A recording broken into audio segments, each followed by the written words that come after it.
Bapak Ibu jamaah sekalian yang semoga dirahmati, dimuliakan oleh Allah Subhanahu wa taala. Alhamdulillah, segala puji tentunya hanyalah miliknya Allah Subhanahu wa taala semata-mata.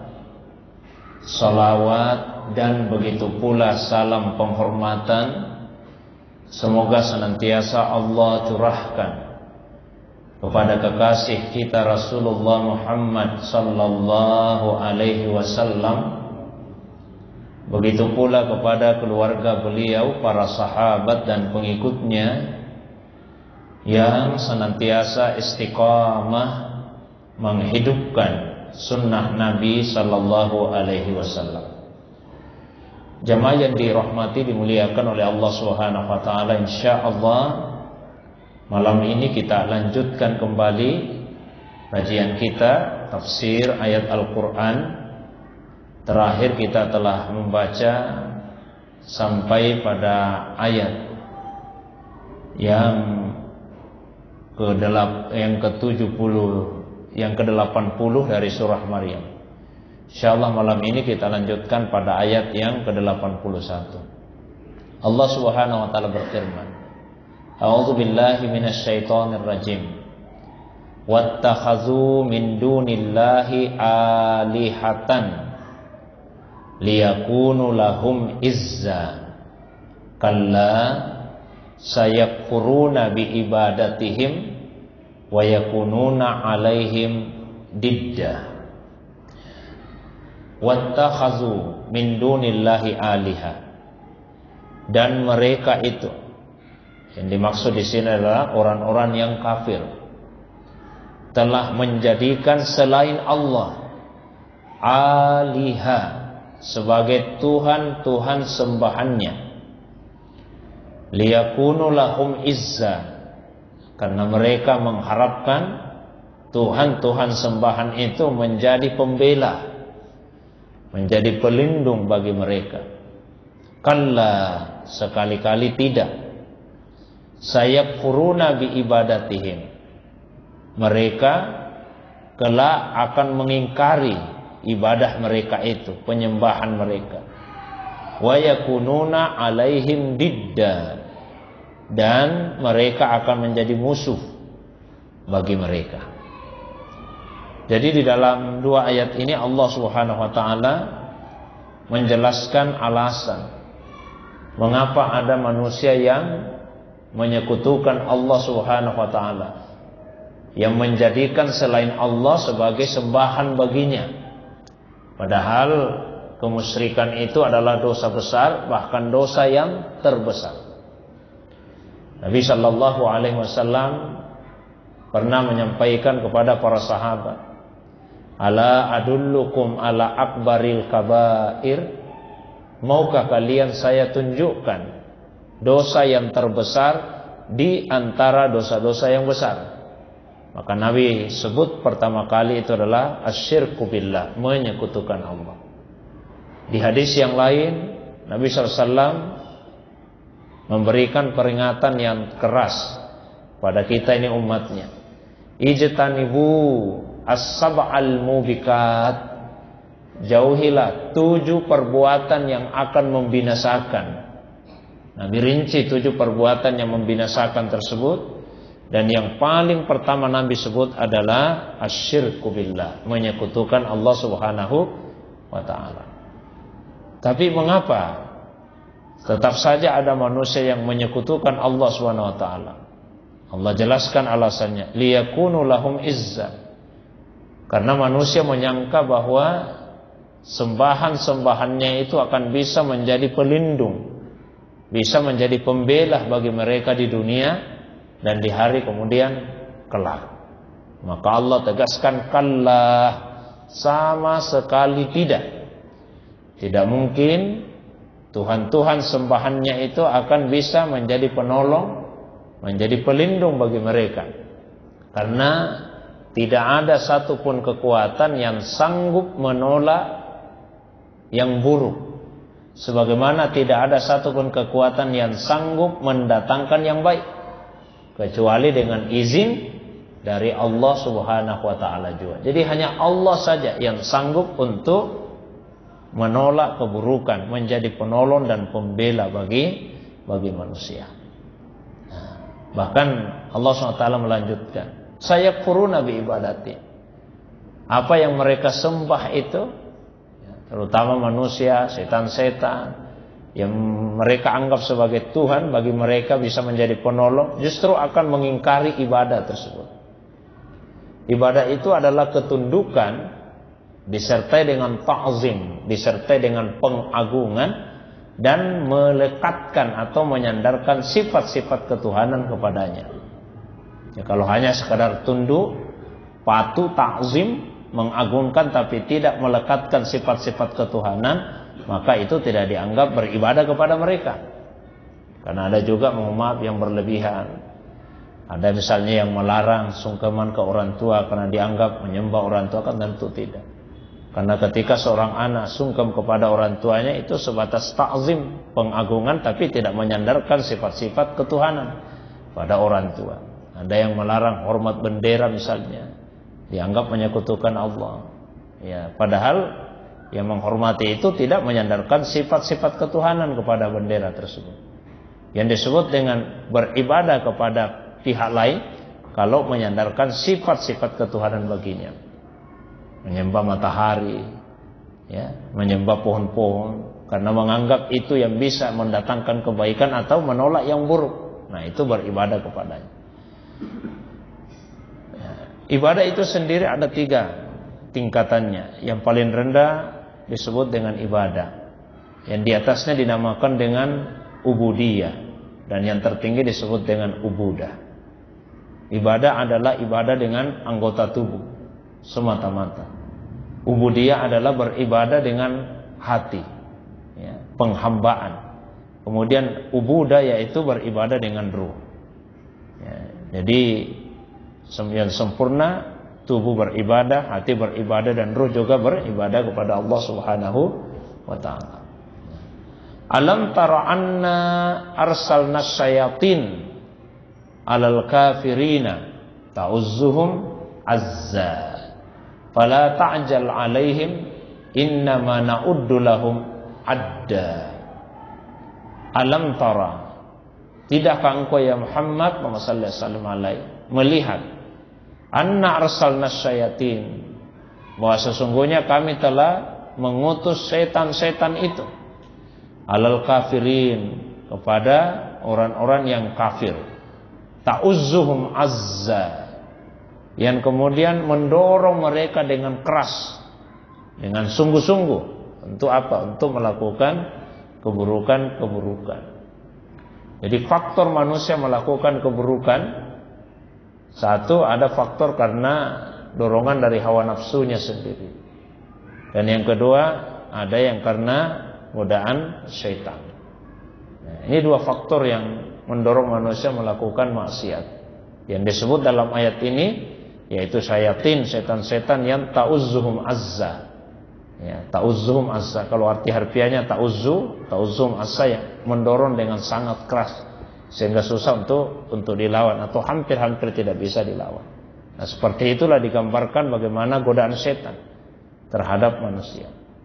Setan tidak pernah berhenti mengeluarkan segala macam cara agar manusia itu berbuat dosa. Tapi bukan hanya setan, nafsu juga. Ada ulama yang menjelaskan bagaimana cara membedakan antara godaan setan dengan godaan hawa nafsu, wujukan hawa nafsu. Ya, penjelasannya adalah kalau hawa nafsu itu targetnya satu, begitu gagal tidak jadi ya langsung selesai, tidak jadilah dosa itu dilakukan.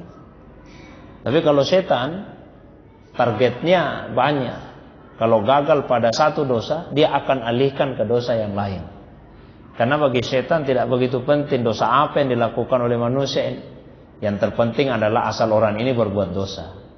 Digoda untuk melakukan dosa A, tidak bisa, dia akan alihkan ke dosa B. Tidak bisa ke dosa C, dan seterusnya. Tapi kalau nafsu ya targetnya satu saja. Begitu tidak bisa langsung berhenti.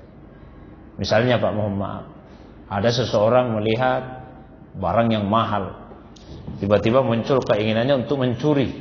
barang itu, dia mau mencuri.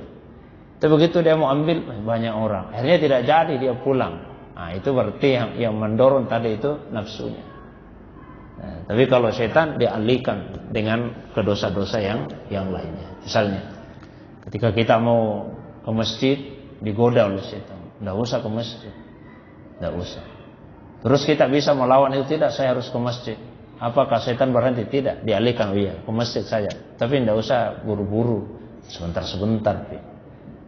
Nah, kita bisa melawan, tidak, saya harus buru-buru. Apa setan berhenti? Tidak. Ya sudah, cepat-cepat saja pergi ke masjid, tapi singgah-singgah ke dulu. Nah, kalau kita bisa melawan sampai bersegera, nah, di dalam salat masih digoda. Dan yang paling halus, ketika kita digoda, dibisikkan dalam hati, oh saya memang hebat, saya tidak bisa digoda setan. Kalau itulah godaan setan. Ya, kita merasa, oh, saya bisa melawan. Tadi saya digoda tidak ke masjid, digoda untuk berlambat-lambat, digoda singgah-singgah, digoda dalam salat, dan semua saya bisa lawan. Saya bisa salat dengan khusyuk.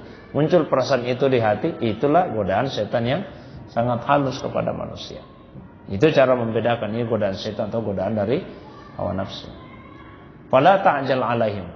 Maka tidak usah buru-buru menginginkan adanya hukuman siksa terhadap orang kafir itu, tidak usah. Ya, kalau kita melihat di dunia ini banyak orang durhaka, banyak orang zalim, kadang kita bertanya, kenapa panjang sekali umurnya, lama sekali kezalim itu tidak terhenti-henti. Kadang muncul di hati begitu. Allah katakan, fala ta'jal, tidak usah kalian buru-buru. Innama na'uddu lahum adda, karena kami, kata Allah, telah menghitung dengan perhitungan yang sangat teliti. Maksudnya kami sudah menentukan dengan ketetapan waktu yang pasti. Ya, na'uddu lahum adda, dan tidak akan meleset dari waktu itu. Cuma kita ini manusia selalu menginginkan sesuai dengan apa yang menjadi perhitungan kita. Oh, mestinya sudah dihukum, sudah melampaui batas, sudah kelewatan, sudah berlebihan, kok tidak dihukum-hukum? Nah, boleh. Yauma nahsurul muttaqina ilar rahmani wafda. Dan siksaan yang tidak akan bisa lagi mereka hindari nanti di hari kemudian, yaitu pada hari yang sama untuk orang-orang yang bertakwa, kata Allah, ya, kami akan mengumpulkan orang-orang yang bertakwa kepada Allah SWT yang Ar-Rahman, ya, wafda, seperti rombongan-rombongan yang mulia, rombongan-rombongan yang terpandang. Nah, pada saat itulah di sisi lain, wa nasuqul mujrimin ila jahannama wirda. Pada saat itu kami akan menggiring, ya, orang-orang yang mujrimin, orang-orang yang durhaka ke neraka jahanam, wirda, dalam keadaan yang sangat haus. Bahkan kehausan itu sudah dirasakan pada saat menjelang kematian. Dan digambarkan seandainya seluruh air yang ada di samudra diminum pada saat sakaratul maut, maka rasa haus itu tidak akan hilang. Sehingga ada sampai 7 macam godaan pada saat seseorang itu hendak mengalami kematian. Datang setan dalam bentuk tubuh yang sangat besar. Ini yang pertama. Lalu kemudian dia akan berkata, Tuhanmu kan maha besar. Nah, sayalah ini Tuhanmu yang maha besar itu. Pada isu setan. Itu baru godaan tingkat yang pertama. Ada juga datang dalam bentuk orang tua kita, ya, dengan membawa air minum ini. Nah, saya tahu kamu sangat kehausan. Ya, ada juga godaan dalam bentuk guru kita yang sudah lebih dulu meninggal. Terus dia datang, saya datang ini untuk menjemputmu ketika kamu akan menghadapi kematian. Macam-macam bentuk godaan itu. Rasa haus tersebut akan terbawa sampai nanti di padang mahsyar, sampai manusia digiring ke neraka jahanam, orang-orang yang kafir. Beda dengan orang-orang yang beriman, khususnya yang rajin salawat kepada Nabi SAW. Maka kepada mereka akan diizinkan untuk meminum seteguk air dari telaga Al-Kautsar, yang barang siapa meminum 1 teguk saja airnya, dia tidak akan pernah merasakan kehausan selama-lamanya. Nah, di hari kemudian, la yamlikuna syafa'ah, tidak ada yang berhak mendapatkan syafaat, illa man ittakhadha indar rahmani ahda, kecuali yang telah mengambil perjanjian dengan Allah Subhanahu wa taala dan memenuhi perjanjian itu. Kan kita ini manusia semuanya telah menyatakan, membuat ikrar di hadapan Allah Subhanahu wa taala. Ketika kita masih berada di alam lahut. Ketika Allah SWT bertanya, alastu birabbikum, bukankah saya Tuhan? Maka semua arwah menjawab, bala syahidna, kami bersaksi. Yang pertama kali menjawab itu adalah ruhnya Muhammad sallallahu alaihi wasallam. Itulah sebabnya beliau disebut awwalul muslimin. Awwalul muslimin, orang pertama yang berserah diri kepada Allah. Nah, kalau misalnya ini tidak dipahami, mungkin timbul pertanyaan, kenapa disebut Nabi itu awalul muslimin, orang pertama yang berserah diri kepada Allah? Nah, banyak nabi-nabi yang diutus sebelumnya yang lebih dulu berserah diri kepada Allah. Nah, yang dicerita di situ bukan penyerahan diri di dunia, tapi penyerahan diri di alam arwah, ya, di alam lahut. Ketika Allah bertanya, alastu birabbikum, ruhnya Nabi yang pertama menjawab, ya, saya bersaksi. Maka beliau kemudian disebut awalul muslim, yang pertama sekali berserah diri kepada Allah Subhanahu wa taala. Kemudian bertanya, terus kenapa kita bisa tidak ingat sama sekali peristiwa itu? Ya, karena kita telah melewati beberapa alam. Setelah di alam lahut diturunkan ke alam jabarut, lalu turun lagi ke alam malakut, kemudian turun ke alam al-mulk. Dan ruh-ruh itu diselimuti pada setiap alam yang dia lewati. Ketika berada di alam lahut, ruh kita disebut dengan ruh al-qudsi. Ketika di alam jabarut disebut dengan ruh as-sultani. Ketika di alam malakut disebut dengan ar-ruh ar-ruwani. Kemudian ketika berada di alam al-mulk, alam dunia ini dinamakan dengan ruh jismani. Orang Indonesia menyebutnya ruh jasmani. Nah, 4 ruh itu kemudian ditiupkan ke dalam tubuh kita. Itu menurut penjelasan Syekh Abdul Qadir Al-Jilani dalam kitab Sirrul Asrar. Tempatnya beda-beda. Yang paling luar yaitu ruh jismani. Dia berada di antara darah dan daging di seluruh tubuh. Kemudian ruh ruwani itu tempatnya di kolbu, di hati kita. Lalu kemudian ruh as-sultani tempatnya di fuad, bagian hati yang terdalam. Lalu kemudian ruh al-qudsi tempatnya di sir, di rahasia diri kita yang paling mendalam lagi. Kalau menurut mursyid kami, guru kami, berdasarkan apa yang dia terima dari gurunya juga sampai kepada guru-gurunya, ada 3 ruh yang ditiupkan ke dalam tubuh. 1 ruh min ruhillah, yang kedua ruh min ruhi Muhammadin, dan yang ketiga ruh min ruhi Adam. Yang pertama itu ruh min ruhillah ditiupkan ketika kita masih dalam bentuk nutfah, sperma. Jadi pada sperma itu ada kehidupan, karena itu dia bisa bergerak. Lalu yang kedua ruh min ruhi Muhammadin sallallahu alaihi wasallam itu ditiupkan ke dalam tubuh kita pada saat janin berusia 4 bulan. Itu ruh min ruhi Muhammad. Dan itu disebut di hadis riwayat Bukhari. Kemudian ruh min ruhi Adam ditiupkan ke dalam tubuh kita pada saat sebagai bayi kita keluar dari perut ibu. Pertama sekali diletakkan di lidah. Maka ketika keluar dari perut, langsung bayi itu menangis. Kemudian setelah itu menjalar ya, ke telinga, bisa mendengar meskipun belum bisa melihat. Pada akhirnya ke seluruh tubuh. Urutan-urutan masuknya seperti itu. Tapi kalau urutan keluarnya kebalikannya. Yang pertama keluar ruh min ruhi Adam. Maka ada orang masih hidup tapi sudah tidak berfungsi lagi seluruh indranya. Seluruh indranya. Tidak bisa lagi melihat, tidak bisa kita lihat, tidak bisa mendengar. Cuma masih ada detak-detak nadinya, ya, tapi bicara tidak bisa melihat, dengar, karena tidak ada lagi pada dirinya ruh min ruhi Adam.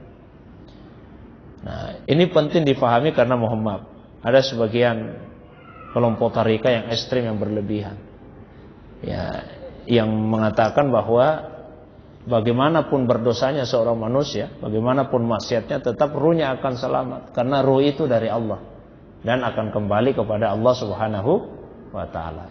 Ini benar sepertiganya. Ya, karena tadi ada 3 ruh. Kalau ruh min ruhillah kembali kepada Allah, ya selamat semua, Pak. Kalau ruh min ruhi Adam yang ada pada diri kita, tugasnya hanya sampai di dunia saja. sampai di dunia, tidak kembali ke padang mahsyar. Biasa ada orang mengatakan, saya lihat kakekmu dulu yang meninggal waktu saya pergi haji, turun min ruhi Adam. Nah, yang kembali ke padang mahsyar itu adalah ruh min ruhi Muhammadin sallallahu alaihi wasallam. Itu yang dihisab. Ada yang selamat, ada yang dihukum. Tidak bisa kita mengatakan biar maksiat tuh semua ruh kita dari Allah kembali kepada itu ruh min ruhillahi subhanahu wa ta'ala. Nah, bagi orang-orang yang mendapatkan kecelakaan di hari kemudian, kesengsaraan, tersiksa, masih ada satu peluang yang disebut di dalam ayat ini syafaat. Ya, ada peluang untuk mendapatkan syafaat. Siapa saja yang diberi kewenangan oleh Allah untuk memberikan syafaat? Yang terbesar tentu Rasulullah sallallahu alaihi wasallam. Memberikan syafaat uzma. Syafaat itu pun bermacam-macam bentuknya. Ada syafaat mestinya orang ini masuk neraka dulu, tapi karena dapat syafaat sudah langsung masuk surga. Ada syafaat ya sudah masuk surga, tapi mestinya tingkatannya di bawah, dapat syafaat ditinggikan derajatnya. Nah, ada syafaat sudah hampir jatuh di titian siratal mustaqim, rajin salawat, ya bisa naik kembali. Ya. Ada juga syafaat tetap di neraka tapi diringankan hukumannya. Ya. Macam-macam bentuk syafaat. Selain Rasulullah SAW yang juga diberikan izin oleh Allah memberikan syafaat para syuhada, orang yang mati syahid. Begitu juga para penghafal Al-Quran. Itu diantaranya. Wa qalu tahzar rahmanu walada. Orang-orang kafir juga mereka mengatakan bahwa Allah Ar-Rahman itu punya anak. Ya, punya anak. Laqad ji'tum syai'an idda. Sungguh kalian telah mendatangkan sesuatu yang sangat mungkar. Takadus samawati yatafattarna minhu wa tansaqqul ardu wa takhirul jibalu hadda. An da'u lirrahmani walada. Itulah dosa yang terbesar. Sehingga ketika ada manusia mengatakan Tuhan punya anak, langit itu hampir-hampir pecah, hampir-hampir terbelah. Ya, begitu juga bumi, terbelah, hampir-hampir terbelah. Gunung-gunung pun hampir runtuh ketika mendengar ucapan diucapkan oleh manusia. Karena inilah kezaliman yang paling besar, yaitu menempatkan yang bukan Tuhan, lalu kemudian melekatkan sifat-sifat ketuhanan kepadanya. Jamaah maghrib yang dimuliakan Allah SWT, saya kira itu pengantar kajian kita. Seperti biasa saya berikan waktu yang lapang kalau ada yang ingin ditambahkan, didiskusikan, baik yang berkaitan dengan pembahasan tadi atau masalah agama yang lain di luar dari apa yang saya sampaikan, saya persilakan pada jamaah sekalian. Demikian, assalamualaikum warahmatullahi wabarakatuh.